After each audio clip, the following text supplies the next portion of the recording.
Namaste.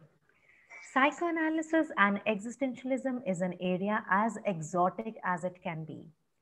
We have all heard about Freud, Nietzsche, Kierkegaard, and Heidegger, but we wonder what their work is and if there is any relation to psychoanalysis, since both the areas deal deeply with inner human experience. To discuss this deep but interesting topic, we have with us today psychoanalysis consultant Mr. Himanshu Vaidya. Namaste, sir. Namaste. So, can we start with what existentialism is about? Eastern philosophy has its own history. Western philosophy has its own history. If we look at the history of Western philosophy, we have the Greek period where it starts. Then we have the Christian period. Then we have the scholastic philosophy. And then we have existential philosophy. And then we have the linguistic philosophy. So existentialism is a school of philosophy which came into prominence about 200 to 50 years back. And it had a long gap. It had one or two thinkers talking about existential themes, followed by a very long gap. And then you had a tradition of people coming in. Today, when we look at existentialism, we look at thinkers like Nietzsche, Soren Kierkegaard, Heidegger, and Sartre. We also look at Albert Camus and a few other thinkers. Essentially, existentialism was a reaction, or not a reaction, I should say it's a salutary complementing movement where philosophy was brought back to everyday life, which during the scholastic age had become completely an armchair philosophy. So it had become a situation where the everyday life of the philosopher, how he lived there, and what he said in philosophy were two different things. So the philosopher would be busy trying to find out what is the ultimate nature of reality. How does the mind operate?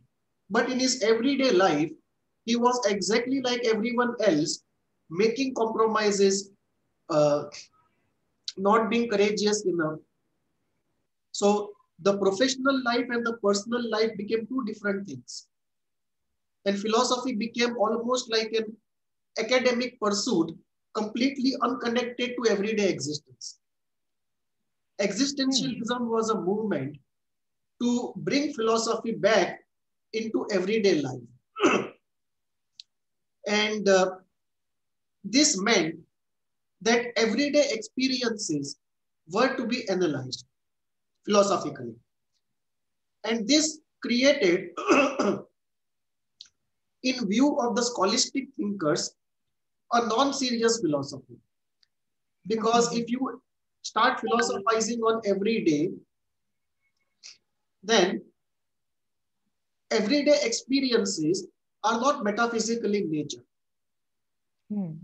Therefore, when you start analyzing everyday experiences and you try philosophizing on that, you end up in an area which is between scholastic philosophy and literature.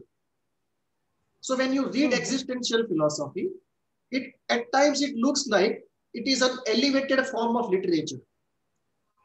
And therefore, many of the classical philosophers initially refused to accept this as a part of philosophy. They felt it was more a part of literature. But but France had a tradition where the French interpretation of the word philosophy was very liberal. So in the French sense of the term, even this was called as philosophy, which initially some people criticized as being literature and not philosophy. All right. However, over a period of time, it became so popular that people now look at existential philosophy with even more interest than the scholastic philosophy, which at a point in time was trying to pass a judgment on existential philosophy. So true. The themes, So, the themes of existential philosophy usually are subjects like death, angst, mm, despair, mm, mm, confusion, mm, dread, mm. uh, boredom, ennui, absurdity, directionlessness, purposelessness, inability to find meaning in the life. So these are authenticity, how to live. These are some of the recurring themes in existential philosophy. That's really very interesting and something which we all feel some or the other point of life, but do not have so much of time to think about in depth, and that is where the philosophy comes into the role play. Now, when we talk about psychoanalysis, how is psychoanalysis related to existentialism?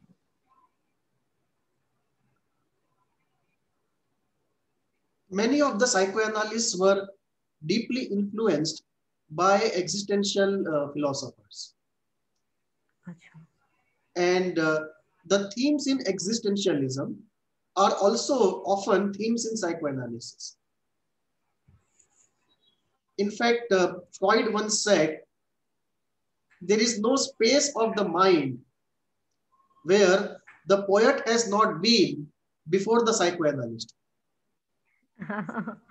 Okay. So poets, writers, philosophers have always been to those spaces which a psychoanalyst visits later on. The difference being they have not analyzed those experiences in psychoanalytic framework. Hmm. And they have not been able, therefore, to go into those deeper explanations and deeper ways of healing of those experiences. In that sense, Okay. literature and existential philosophy provide sort of raw material for psychoanalysis, which psychoanalysis has to process and uh, analyze and find roots of and find means to heal them if possible. It Okay. also brings up the interesting question of what is life and what is a sickness. There is a cure to sickness, there is no cure to life. So, what is called in existential philosophy the human condition on earth, Hmm. that regardless of what we do, there is a definite human condition on earth, and there are limits to which psychotherapy or any political system can go. That a minimum amount of angst, anxiety, dread, despair, it cannot be avoided in life. And there are limits to healing. Uh, you can you cannot heal life as it is. You can heal some of the pathological problems which are extreme, but you cannot heal the fundamental human condition which is arising from the nature of things. There is no cure for that. And therefore, it comes back to what Freud said. On another point of congruence, both of them agree where Freud said uh, the goal of psychoanalysis is to make unbearable happiness unbearable unhappiness bearable unhappiness. Okay. So So can we say that when we compare existentialism and psychoanalysis, both are talking about the same phenomena of uh, mind and its processes, wherein existentialism is talking and defining things, whereas psychoanalysis is going into depth and finding remedies for those problems which are being defined there? uh, we can say that both of them are together in exploration of the inner life. But Okay. the mode of exploration is different. One. Two, Mm-hmm. psychoanalysis is limited to being a science of the mind. It does not get into Mm-hmm. issues like politics or social organization. Hmm. These limits are not the limits of existentialism. Right. Existentialism feels free to engage with the social systems, political systems, analyze them, and often find absurdity in them. Mm-hmm. Thirdly, uh, existentialism refuses to believe in much of psychological determinism that psychoanalysis talks about. So, Okay. for existentialism, the element of freedom and choice is fundamental. All right. And the element of freedom and choice being fundamental, it does not believe so much in determinism as psychoanalysis does. Second. Third, Mm-hmm. psychoanalysis essentially comes from a, a scientific background where the cause and effect is very clear and the purpose also is clear, if not objectively, at least subjectively. Right. Whereas existentialism has for one of its central concepts the concept of absurdity, that we don't Mm-hmm. find a scientific determinism or any grand design or a purpose of human life. Hmm. So, in that sense, anyone who believes in meaning or purpose of life will have to contest much of existential thinking.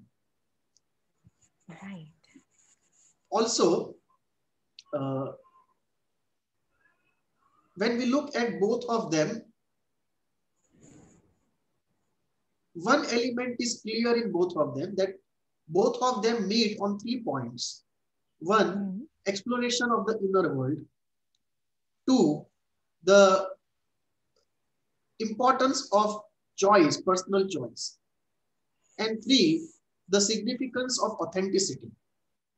How to live Right. oneself inside out, free from the pressures and the conditioning from outside. Hmm. Hmm. So we see that how they are related and how they are yet so distinguished. Who were the founding fathers on either side? Were they influenced by each other? On the side of psychoanalysis, we have Freud, we have Jung, we have Klein, we have Adler. On the existential side, we have Nietzsche, Soren Kierkegaard, Heidegger, uh, Sartre, Camus, Kafka. Most of the psychoanalytic thinkers uh, did read some of the existential literature, but they did not agree with most of them. However, Mm-hmm. there are clear influences on Freud of Nietzsche, Schopenhauer, and Immanuel Kant. Mm-hmm. And therefore, if you look at the three major influences on Freud philosophically, Nietzsche comes out to be one of them. And Nietzsche is considered to be an existential philosopher. So the whole idea of man being governed by a part of mind out of his control was put forward by Schopenhauer and Nietzsche also, much before Freud. They did not use the word unconscious and go in details of it, but part of mind operating out of one's control and being governed by passions is something that was in Mm-hmm. philosophy much before Freud. Schopenhauer used to say uh, a very good statement. He used to say, people feel they are drawn from in front, but in fact, they are pushed from behind. Okay. So, and Nietzsche used to always say, talk about the will to power, a will to absolute power and a will to endless power. And this will was not a conscious will, it was sort of unconscious without using the word in that sense. So Okay. Freud was influenced to some extent by Nietzsche. He was also preceded by Nietzsche in some of the concepts. And on the other side, most of the the existential thinkers, they were not so much influenced by psychoanalysis, rather they took psychoanalysis to be something to contest. So they had a relationship of competition and contest, not of cooperation. So most of them were busy, most of their lives, criticizing psychoanalysis, criticizing the determinism, criticizing the finality, criticizing the purposes put by psychoanalysis. So most of existential thinkers were busy contesting two different categories. One was psychoanalysis, which talked of the causality, the scientificness, the determinism, and almost a purpose of the inside. And second was capitalism and Marxism, which were like macro ideologies outside, which talked of some goal, some meaning, or some determinism in the outside social world. So existentialism spent most of its time fighting both of them, the inner determinism and given meaning and purpose, and the outer ideological programs with a purpose and with some sort of determinism. So psychoanalysts looked at existentialism more with the positivity and wonder of a literature, but existentialists did not look at psychoanalysis in a very positive way. And unfortunately, therefore, we did not have a congruence of the two till very late. Today, we do have people in psychoanalysis who have deeply studied existentialism, and they work on the interface area between the two. One example I can give is, if you look at the causation of narcissism in a deeper sense of the word, then out of many explanations, one explanation comes from existentialism as to how narcissism should develop, why it should be so common, right? And that comes from a need to manage this uncertainty, this dread, and this anxiety of death.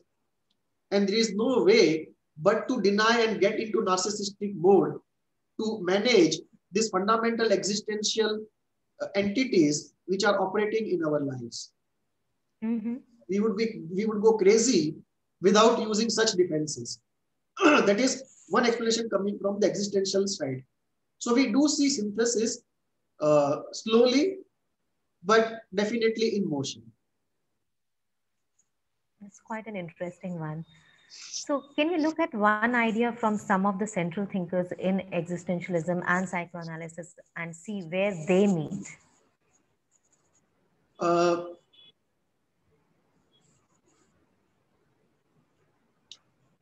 Take one from Freud and Jung. So from Freud, you can take the idea that the goal of psychoanalysis is to make unbearable unhappiness into bearable unhappiness. Okay. Take Jung's statement, the most terrifying thing in the world, in this world, is to know oneself completely. Take on the other side, take statements, for example,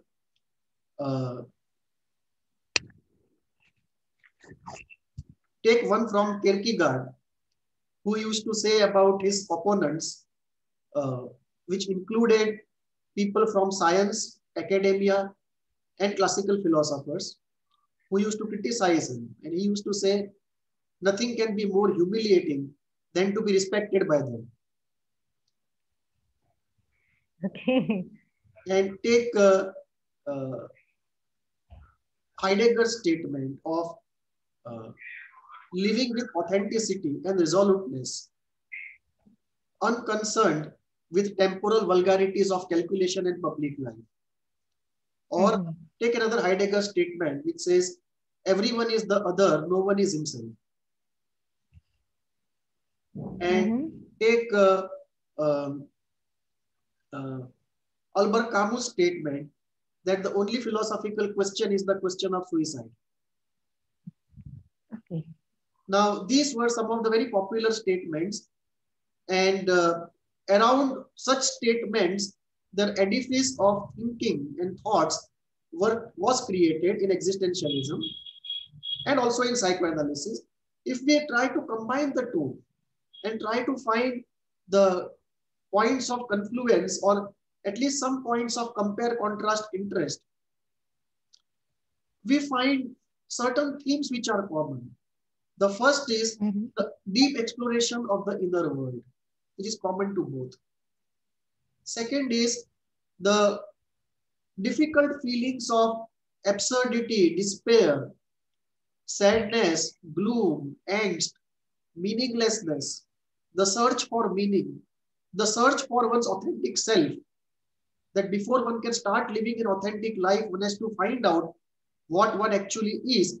And really speaking, we don't know. To know oneself, one's authentic part is not something which comes to us given.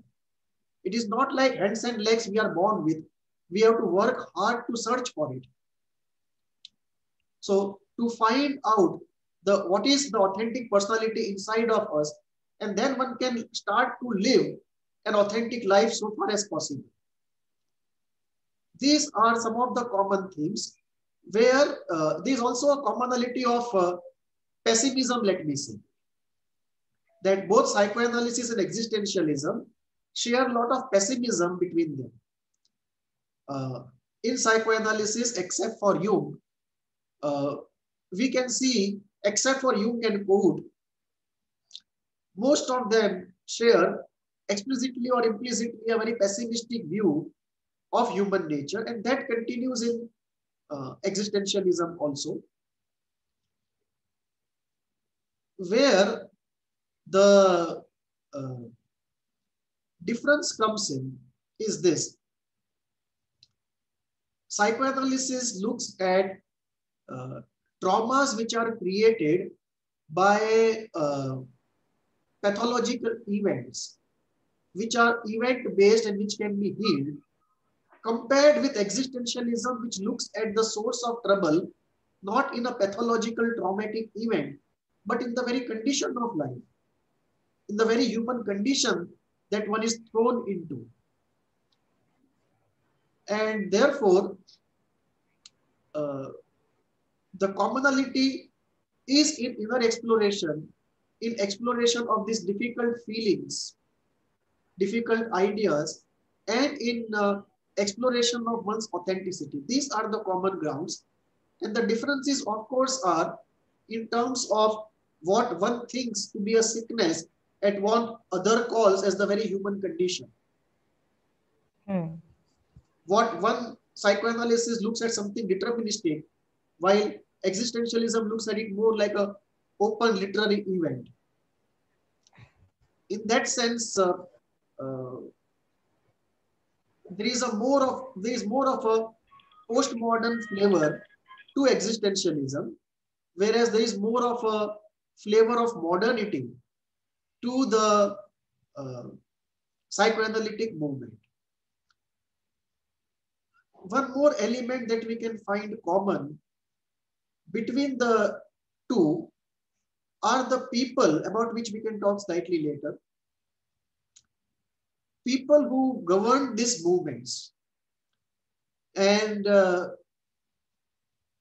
from both sides, whether it is psychoanalysis or existentialism, we do not find psychologically healthy people. We find all masters in both the sides of the spectrum with some psychopathology or the other.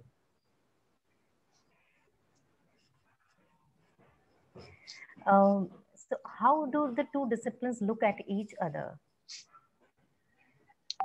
Psychoanalysis looks more at existentialism as a uh, discipline which is between literature and philosophy. It looks at that more as uh, a source of data, a source of some insights, but not as a science. Existentialism looks at psychoanalysis as one more reductionist discipline of modernity. So they don't believe that life is so deterministic and all that psychoanalysis says needs to be healed actually needs to be healed. So their concept of normalcy is much wider, much liberal. Uh, their belief in causation is much lesser, causation and determinism. And the ways of healing also are different because in psychoanalysis, although it is an individualism based discipline, you still have something called reality adaptation. Whereas in uh, existentialism, the whole canvas is open. They don't really believe in conformity to reality. And therefore, reality adaptation is not seen as a virtue. Rather, personal freedom is seen as a virtue. And many of the goals of psychoanalysis are criticized as being utilitarian and against the freedom and authenticity of the individual. Okay. So is it true that psychoanalysis believes many of existential thinkers had unresolved psychological issues? Yes, that is true. And this also is a sore point between the two because Okay. you cannot criticize the masters of a field and then expect that area to be sympathetic to you. So this has happened between the two also. Psychoanalysis and many of the thinkers there does believe that most of the existential thinkers were not strictly speaking psychologically healthy. And psychoanalysis of the existential thinkers has been done by many people, not one. It has repeatedly been done, looking at their whole autobiography and trying to psychoanalyze them. So most of them were found to be with either depression, narcissism, or some form of withdrawal because of some psychopathology. For example, Soren Kierkegaard uh, comes out as a depressed person from a psychoanalytic lens. Soren Kierkegaard comes out with depression. Nietzsche comes out with hypochondria and narcissism. Heidegger comes out with narcissism and sadism. And similarly, uh, Kafka comes out with a person who undergoes the Cohusian disintegration, which does not stop and start healing by itself. And that is what you see in the story of metamorphosis. True. So in psychoanalysis, most people do believe that most of the existential thinkers had a pathology to them which went undiagnosed and unhealed. And there is a part of their work which is colored too strongly by their pathology.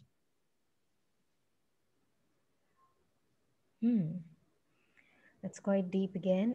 Mr. Vedya, how does Indian spirituality look at these two disciplines? Both of them are sort of antagonistic to Indian spirituality. And it's a very complicated relation between them. Psychoanalysis, of course, throws the whole concept of soul and God and the spiritual goals of enlightenment out of the window. In existentialism, most existential thinkers were atheists, except for a few like Soren Kierkegaard, who was a believer. And for Soren Kierkegaard, the whole idea was finding an authentic personal faith and a meaning in life, to which he could devote the whole of his self. And on this point, there would be an agreement between Indian spirituality and Kierkegaard to find a meaning of life on which one can dedicate oneself completely. But how to find would be a difference between the two. For Kierkegaard, it would be an open canvas entry. It would almost be like Krishnamurti saying, truth is a pathless land. So there is no particular path to truth. That would be Kierkegaard's take. But Indian spirituality would have very clear ways of finding that path and finding that goal. So Indian spirituality would have Jnana Yoga, Bhakti Yoga, Karma Yoga, Integral Yoga, and so on. So it would be a very elaborately worked out method of how to go about, which would not be true in case of Kierkegaard. With regard to other psychoanalytic thinkers, they were by and large atheists, and they did not believe so much in the possibility of enlightenment. And therefore, on the point of the goal or the meaning or purpose of life, Indian spirituality is on one side and both of them are on the other side.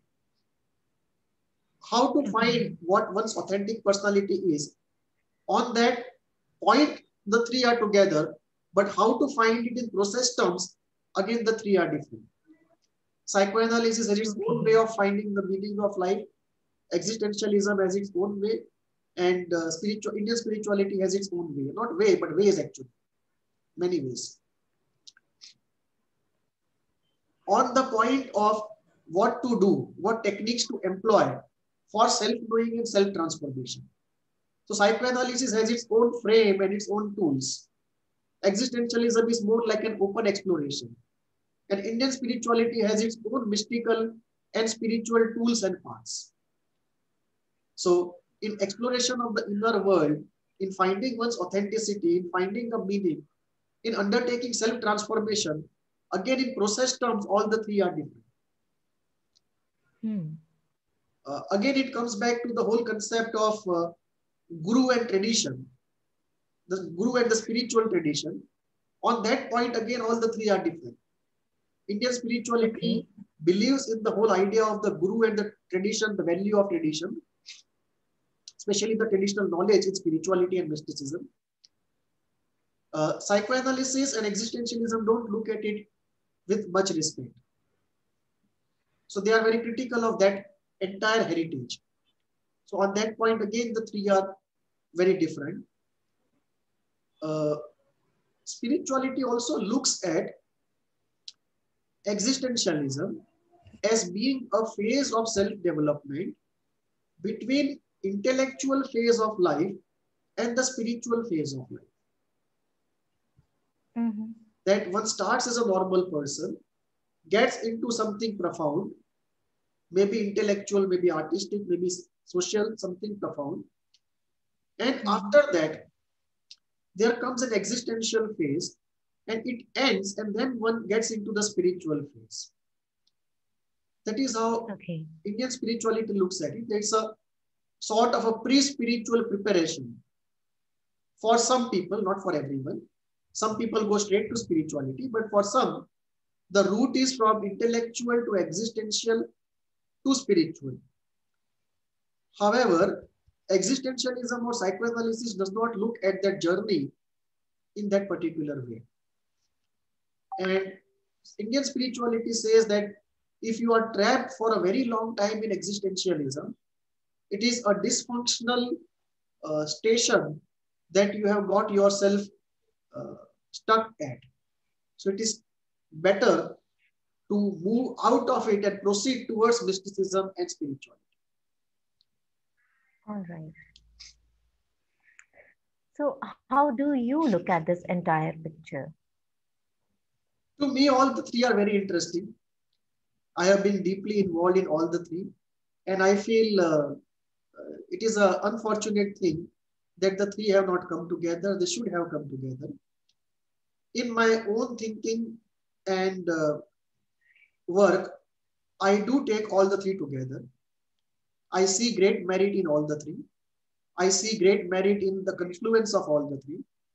And my belief is in future, all the three will come together and create a much richer themselves and a much richer collectivity out of it.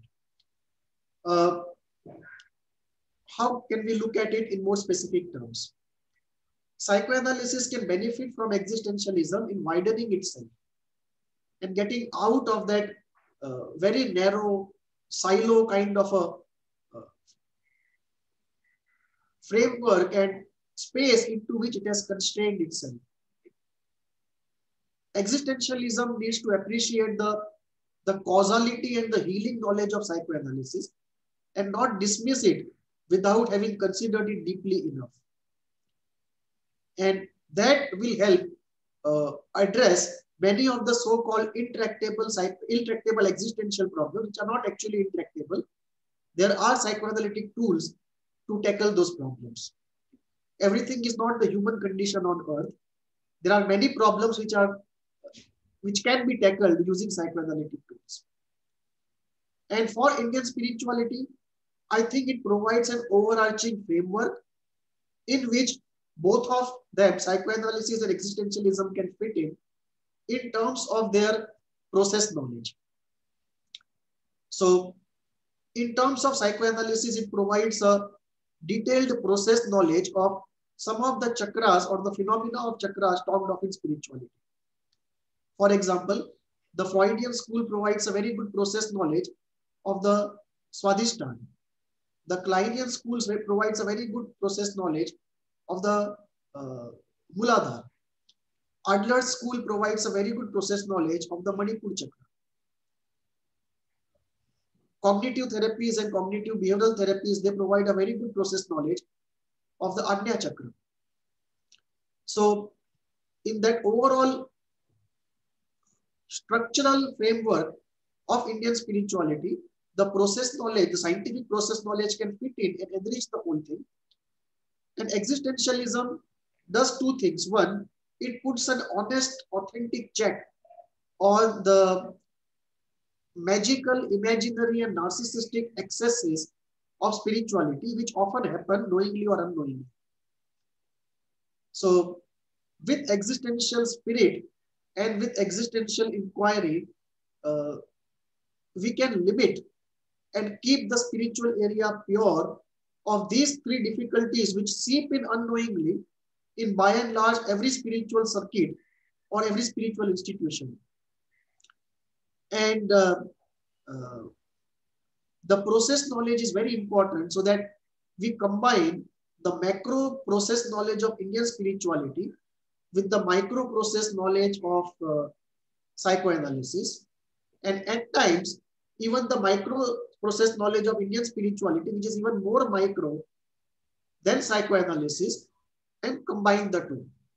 So this mutual enrichment and creating a much holistic and larger spirituality using the spirit and knowledge of both these areas, that to me appears as a very enriching and a very prosperous and inviting goal for the next couple of decades that I see ahead.